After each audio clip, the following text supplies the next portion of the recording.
Bonjour, bienvenue pour cette nouvelle vidéo. Alors aujourd'hui, nous allons parler des écrans et plus précisément des écrans pour les petits enfants de 0 à 3 ans, cette fameuse tranche d'âge où on dit zéro écran. Il ne faut surtout pas. Et puis ceux qui ont des enfants de cet âge-là, ils savent que c'est un peu utopique de dire zéro.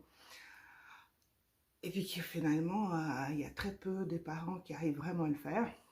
Et la plupart des parents, ils sont beaucoup dans la culpabilité et puis de pas savoir exactement comment s'y prendre.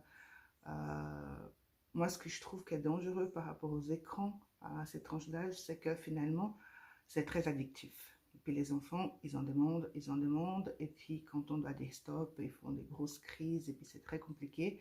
Et puis ça devient de plus en plus difficile pour les parents de pouvoir gérer les écrans, parce que les enfants, ils vont être de plus en plus demandeurs. Et puis aussi du fait qu'on dit tout le temps 0, 0, 0, les gens, ils ne savent pas tellement comment faire, à part faire les zéros, comment faire pour bien faire. Donc moi, ce que j'aimerais amener aujourd'hui, ce sont des petits conseils pour pouvoir minimiser un peu les effets néfastes de l'écran. Parce que je suis bien consciente que les gens qui disent zéro écran, c'est les gens qui n'ont jamais eu un enfant dans un bus qui hurle dans sa poussette, ou sur sa chaise haute dans les restaurants, avec tous les gens à côté qui ne sont pas très contents. Donc, c'est très facile de dire zéro quand on n'a pas vécu la situation. Donc, j'ai préparé pour vous quelques petits conseils, en fait, pour pouvoir minimiser les effets dangereux des écrans pour les tout petits enfants. Ce qui ne veut pas dire maintenant que c'est open et puis qu'on peut les laisser des heures et des heures avec. Ça veut dire que ça va être beaucoup plus simple d'arrêter l'écran et puis que les enfants, ils auront un peu moins cet effet addictif après qui va être compliqué à gérer. Ça ne veut pas dire que les écrans, c'est quelque chose de bien. Ça veut juste dire que avec ces petits conseils, ça va être plus simple après de pouvoir mettre un stop. Ce qui est un peu le but. Hein, parce que finalement, si on arrête court de temps en temps, parce que voilà, on est dans le train et puis on doit faire quelque chose, et puis l'enfant, on n'a pas envie qu'il court partout, etc. Et puis qu'on dit, voilà, on met une petite vidéo, les dangers, c'est qu'après, l'enfant, il demande ça tout le temps. Donc, avec ces petits conseils, ça va peut-être plus simple. Donc, on va commencer, on va pas traîner. La première chose que vous devez avoir conscience, c'est qu'en fait, on va partir de l'optique en fait qu'on utilise un smartphone. D'accord? On va partir de l'optique qu'on utilise un smartphone et puis que le plus souvent, on met des vidéos sur YouTube. Ok? Comme ça, on part de cette base. Après, il y a des parents qui ont des tablettes ou d'autres choses, mais on va partir du principe que c'est un smartphone sur YouTube. Donc, la première chose qu'on va faire, c'est qu'on va mettre les filtres à lumière bleue. Parce que la lumière bleue, déjà, c'est pas top pour nos yeux à nous, d'adultes. Donc, pour les enfants, c'est encore plus problématique. Donc, avant de donner son téléphone, son smartphone à l'enfant, on active les filtres à lumière bleue au maximum. Ça va faire une couleur un peu jaunâtre comme ça sur l'écran, mais c'est mieux. Les yeux de l'enfant, ils sont fragiles. Donc, du coup, indispensable de mettre ces filtres-là avant de donner l'écran à l'enfant. Deuxième chose, c'est qu'en fait, les mieux, c'est de ne pas utiliser les vidéos YouTube. Parce que les vidéos YouTube, elles s'enchaînent. Et puis, c'est sur Internet, l'enfant, il touche l'écran, il voit qu'il y a d'autres vidéos qui apparaissent, etc. Ça va créer une envie. Et puis, ça va créer, en fait, cet effet de stimulation qui n'en finit jamais. Donc, du coup, l'enfant, il va toujours demander plus, plus, plus, plus, plus. Il n'en sera jamais satisfait. Et puis après, ça va être à chaque fois plus dur d'arrêter. Donc moi, ce que je conseille, c'est d'avoir une vidéo téléchargée sur son smartphone qui on va donner à l'enfant toujours la même. L'enfant, il apprend par la répétition. D'accord? Ceux qui ont des enfants en bas âge, ils savent très bien, l'enfant, il a besoin de répéter, répéter, répéter, répéter, jusqu'à qu'il s'en suive. En tout cas, que notre patience arrive à bout et encore répéter une fois qu'on n'a plus de patience, encore 1 million de fois pour apprivoiser les... Donc l'enfant, il a encore besoin de répéter, répéter, répéter 1 million de fois les choses pour les intégrer. Et puis les problèmes avec les vidéos YouTube qui s'enchaînent et qui n'en finissent jamais, c'est que ça va créer justement une stimulation qui n'en finit jamais. Et puis pour le développement de l'enfant, c'est pas top. Parce que finalement, c'est pas comme ça qu'il apprend. Il va pas comprendre, ça va lui créer beaucoup de stress, beaucoup de confusion. Il n'est pas encore assez mature pour pouvoir intégrer et puis emmagasiner tous ces flots d'informations. Ça va plutôt les méduser. Il va être sidéré devant ces flots d'images, mais ça va rien lui apporter. Donc, ce que je conseille, c'est d'avoir une bonne vidéo qui vous avez sélectionnée 15 minutes au maximum. 10 minutes dans les, ça un grand max. Plus l'enfant est petit, plus il faut que la vidéo soit courte. Pour un enfant de 3 ans, on peut envisager une vidéo de 10 minutes, mais voilà. Donc, ça peut être, par exemple, une vidéo de la famille, une vidéo que vous avez fait avec les souvenirs des vacances, une vidéo que vous avez fait pendant les fêtes de Noël, n'importe. Donc, une vidéo qui est significative pour l'enfant. Ça peut être un tout petit dessin animé, bien choisi, bien ciblé, que vous avez bien regardé avant pour voir si les contenus étaient OK. Ça peut être par exemple un extrait d'un documentaire sur des animaux où on voit, je sais pas, des bébés lions, des bébés phoques, des choses comme ça, des pandas qui font des bêtises, un truc rigolo avec des animaux. Mais une vidéo pas très longue, un contenu qui vous avez jugé intéressant pour votre enfant, qui va l'intéresser avec la connaissance que vous avez. Et puis, vous avez cette vidéo. Et c'est cette vidéo qu'on peut donner à l'enfant. Si c'est un enfant qui est déjà habitué à voir des vidéos défiler sur YouTube, etc., peut-être qu'au début, il ne va pas être tout à fait d'accord, il va demander de changer, il va un peu râler. Si vous tenez bon et vous expliquez, c'est ça ou rien. Et puis, voilà, c'est le menu du jour, c'est oui ou non, il n'y aura pas d'autre. Il va finir par accepter. Il faudra tenir. Et puis, voilà, c'est une vidéo que vous avez. Et puis, cette vidéo, l'enfant, il va la regarder en boucle. Donc, vous mettez en mode répétition.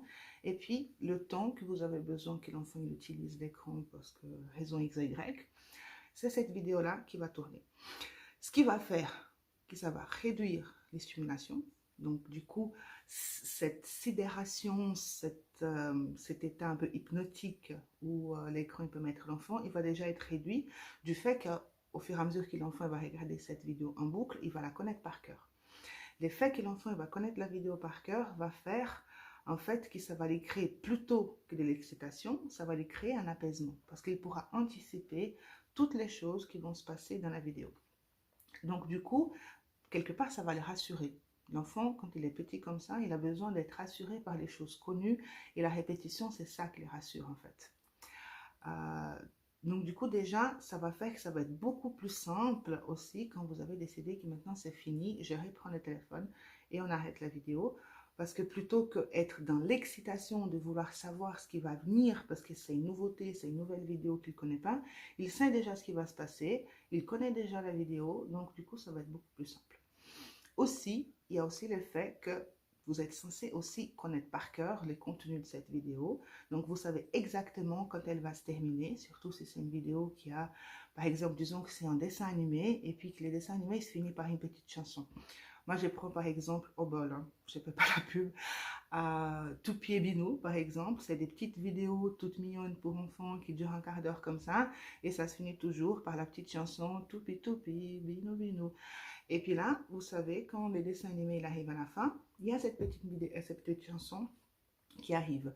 Et puis ça permet aussi de pouvoir arrêter. Donc du coup, ça veut dire que il y a la technique où vous allez vous approcher de l'enfant, vous allez voir, voilà, la vidéo est bientôt finie, et puis vous entrez en contact avec l'enfant, vous pouvez déjà commencer à fredonner la chanson, voilà, n'importe laquelle, et puis vous essayez de créer un contact visuel avec l'enfant, et puis essayez de les sortir de l'écran pour les ramener vers vous en essayant de chanter la chanson avec lui ou de commenter ce qui va se passer à la fin et de dire « Ah, etc., t'as vu, etc. » Et puis, essayez déjà de créer un contact visuel qui va faire que l'enfant va sortir de l'écran, créer une interaction avec vous, et puis là, vous vous rattachez à quelque chose de la vidéo et puis vous essayez de vous la finir la vidéo, soit en chantant la chanson, soit en disant ce qui va se passer à la fin. Et puis hop, prenez le téléphone, on est venu connu, on passe à autre chose. Et puis là,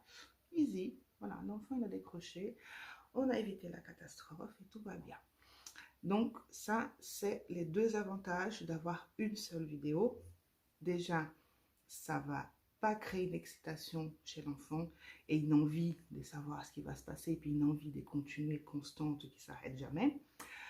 Parce que l'enfant, il peut regarder 1000 vidéos, mais il ne va peut-être pas regarder la même vidéo 1000 fois comme ça les mêmes jours. Donc, déjà, ça va être plus simple. Et puis, ça va être plus simple pour vous aussi de pouvoir arrêter parce que vous pouvez tout anticiper. Vous connaissez les contenus de vidéo par cœur, peut-être même plus que par cœur au bout d'un moment. Et puis, ça va être beaucoup plus simple de pouvoir sortir l'enfant de là en essayant de communiquer avec lui, de créer un contact visuel, de passer à autre chose gentiment et pouvoir soustraire ses téléphones sans déclencher des crises de larmes et puis des crises de colère. Donc voilà. Donc ça, c'est les 3 conseils que je donne pour qu'on puisse utiliser les écrans de façon ponctuelle, à dépanner quand c'est vraiment un peu la cata et qu'on n'a pas d'autre choix, sans créer cette dépendance en fait qui est vite arrivée chez les petits-enfants, où ils demandent à chaque fois plus, et puis à chaque fois c'est plus catastrophique. Et puis on ne sait pas comment gérer parce que on avait donné une vidéo une fois parce qu'il pleurait, et puis maintenant quand on dit non, il pleure 10 fois plus, donc c'est très compliqué. Donc la première chose que je rappelle, c'est filtre à lumière bleue avant de donner ça, toujours, toujours, toujours. Même pour nous en fait, on devait tout le temps avoir les filtres à lumière bleue allumés dans notre téléphone. Deuxième, c'est une seule vidéo enregistrée sur le téléphone que l'enfant ne peut pas esquiver ou passer ou changer. Vous la mettez en boucle et puis il n'y a pas d'enchaînement, etc. C'est ça, et puis il va la regarder encore et encore et encore jusqu'à qu'il n'ait plus envie. Puis peut-être un bout de moment, c'est lui-même qui va dire j'ai plus envie, j'ai plus besoin. Et au moment d'arrêter, vous, vu que vous êtes censé savoir le contenu de la vidéo par cœur, vous créez un contact visuel et verbal avec l'enfant, vous commentez ce qui se passe, vous rentrez dans l'histoire, etc. pour pouvoir passer de l'écran à un moment de jeu, à un moment de partage, pour faire la chose tranquillement et pouvoir arrêter l'écran sans déclencher les crises. Alors, j'espère que ces conseils soient utiles. Et puis, moi, j'attends vos réactions et vos commentaires. Si vous mettez déjà des choses en place, vous pouvez aussi me dire quelles sont vos autres astuces. Sinon, si vous essayez de tester ces conseils, c'est volontiers si vous me dites si ça a marché pour vous ou pas. Alors, merci beaucoup et à la prochaine.